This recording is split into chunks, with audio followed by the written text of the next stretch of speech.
Okay. Hi, good morning, everyone.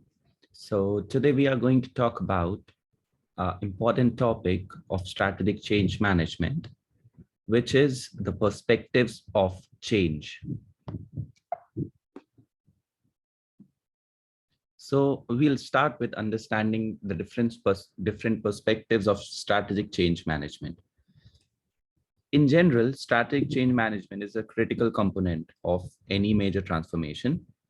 It is a necessary process that helps companies successfully implement new strategies. Now, change management gets results by building sponsorship from the top. It creates leaders who will act as change agents and by changing behaviors in the frontline teams as well as individual employees in a business unit.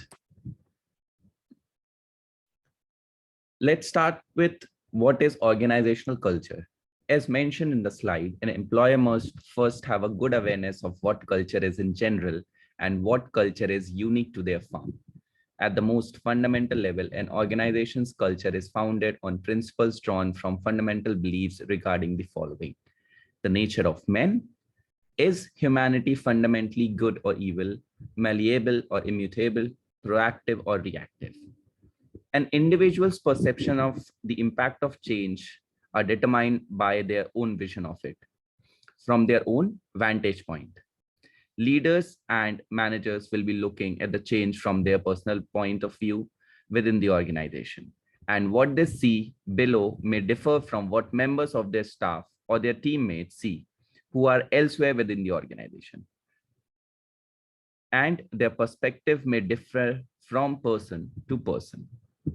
So these fundamental assumptions shape attitudes about how workers, customers, and suppliers should interact and be managed. The organization's interaction with its surroundings, what is the organization definition of its business and constituencies, emotions that are appropriate, which controls should individuals be encouraged to express, and what should they be encouraged to suppress. Effectiveness, what measures demonstrate if the organization and its constituent parts are performing well. Going to organizational culture perspective. So this particular section would be explaining about how management use their cultural assessments to boost the chance of success in managing change by studying two divergent organizations as family-owned business and a multinational industrial enterprise. So example of this phenomena are the Goodwin Company, which specialization in contract packaging of home and automotive cleaning goods, and Patagonia, a global brand that sells high quality outdoor clothes and equipments.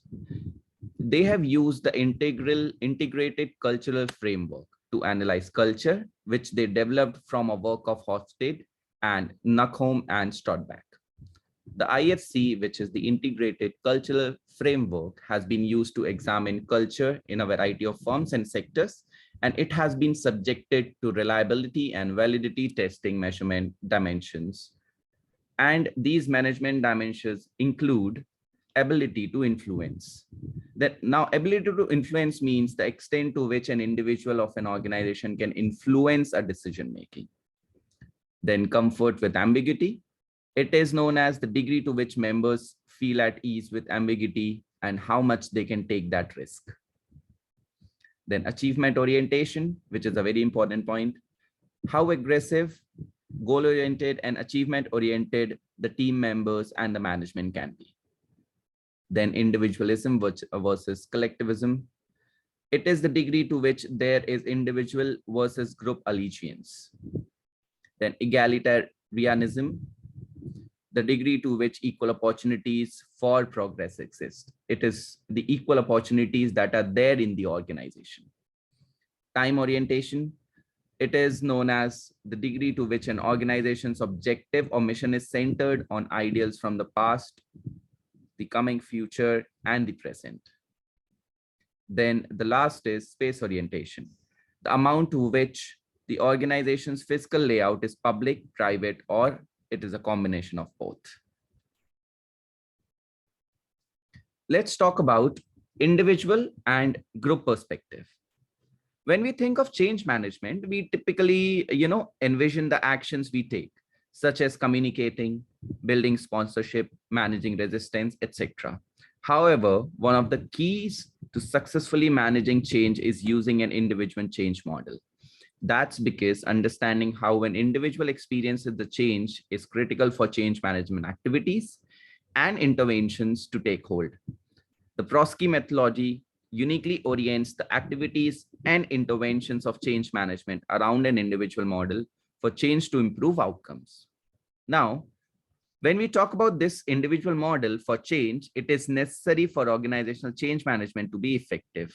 It defines the outcomes or results those organizations' activities are trying to achieve.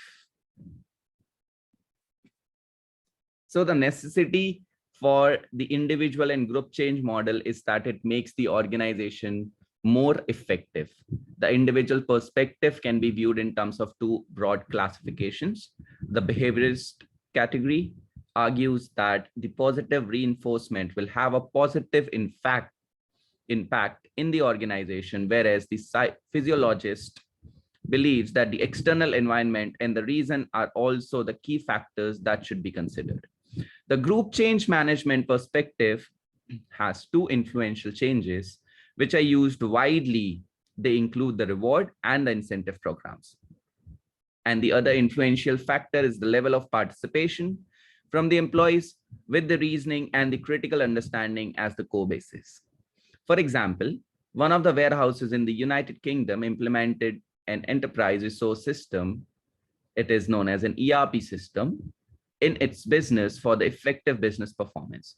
There were products which need to be shipped to different countries, but the employees were told that the system is not programmed for such processing, even though the new ERP system can do it. This situation was due to poor change management in the organizations, and it should be not implied. Let's talk about the role of managers for different perspective of change. So the role of leaders and managers, when businesses want to introduce change, they depend on effective communication from management to win acceptance from employees, reduce uncertainty, and minimize resistance. Managers play an important role in informing and motivating employees to ensure that they understand and respond positively to major changes, such as new business procedures, new technologies, or corporate restructuring. By acting as agents of change, managers ensure that the process flows smoothly from one phase to the next until the change is complete. Going to skills. Skills act as an agent of change as well, because managers must have good communication and interpersonal skills so that they can explain the benefits and implications of change. Information, in order to communicate effectively with each and every employee in each and every level, all the managers and leaders must have to complete understanding of the reasons for change, the potential benefits and impact of employees that information can put on. Talking about the decisions, any manager or leader must make plans to implement the change in their own areas of responsibility. If a company is introducing new technology, for example, managers must decide how it will change working practices in their department. Talking about communication, communication is essential throughout the change process. By explaining the implications of change to group and individual employees, managers can build understanding and trust and dispel rumors that could create barriers to implementing successful changes. Last, competing subcultures and identities. Organizations are characterized by an overall dominant culture as well as subcultures. Organizational subcultures forms when people of common situations, identities, or job functions gather around their own interpretations of the dominant company culture. These subcultures most commonly form when employees find they need to develop idiosyncratic behaviors, values, and goals to fulfill specific functions of their disciplines. Talking about the power and politics perspective, it consists of 6 different kinds, which is legitimate power, reward power, expert power, referent power, coercive power, and information power. Some of the most Powerful forces occurring in change are both pre-existing organizational politics and those created when you implement change. People naturally want things to go their own way, to be viewed as winners in the change, and behave in way that benefit their own interest. Unfortunately, political maneuvering is rarely driven by what is good for the whole organization. Tactical use of power by organizations and employees influence tactics are the way that individual attempts to influence one another in organizations. Rational persuasion is the most frequently used influential tactic. Although it is frequently met with resistance, inspirational appeals results in commitment 90% of the time. But the tactic is utilized only 2% of the time. Politics can have a damaging effect on the success of the transformation. The extent of the damage depends on your organizational culture and the breadth of your change effort. It can slow down things, be a drag on the process, and sabotage the outcome. Talking about organizations as a political entry, closely related to the concept of power is the equally important topic of politics. In any discussion of the exercise of power, particularly in intergroup situations, a knowledge of basic political process is essential. We will begin our discussion with this in mind. Next, on the basis of this analysis, we will consider political strategies for acquiring, maintaining, and using power in intergroup relations. Then, we will look at the ways to limit the impact of political behavior in organizations. There can be constraints and freedom of organizational structure conflicts.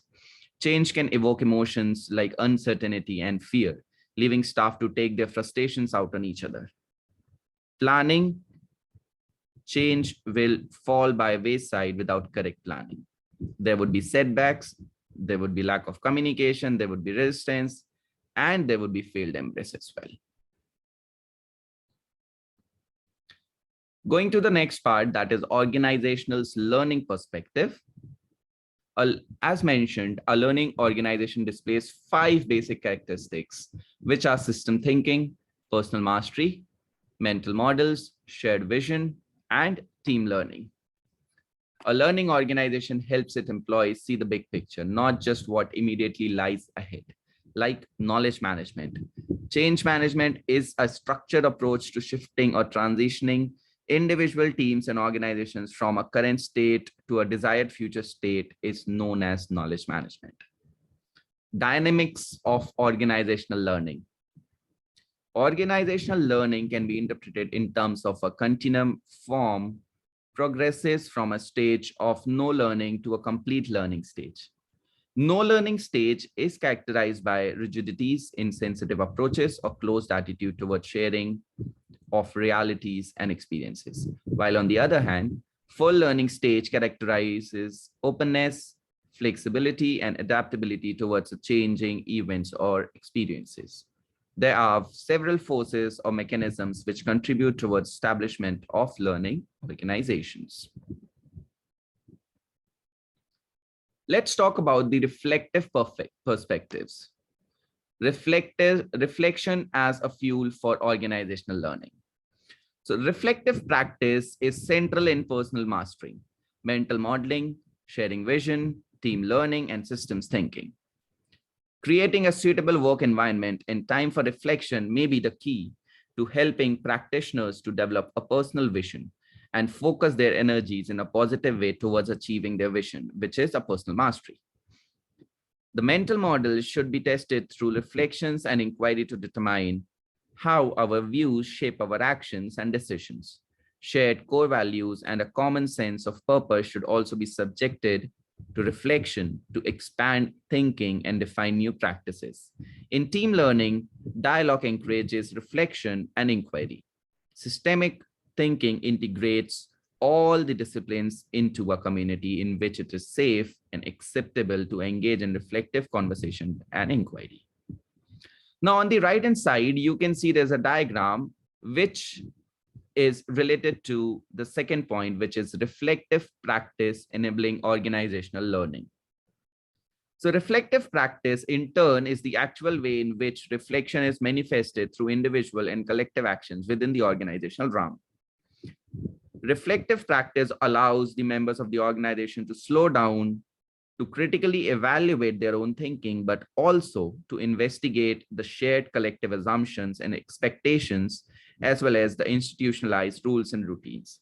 The reflective practice framework, as shown in the diagram mentioned before, consisting of reflective capacity, reflective dialogue, reflective experiment, and reflective management control.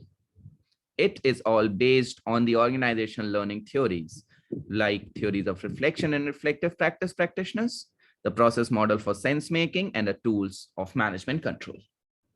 So this was all about the things that you are supposed to cover in your learning outcome 2 for your unit 2, which is strategic change management. Thank you all and all the best.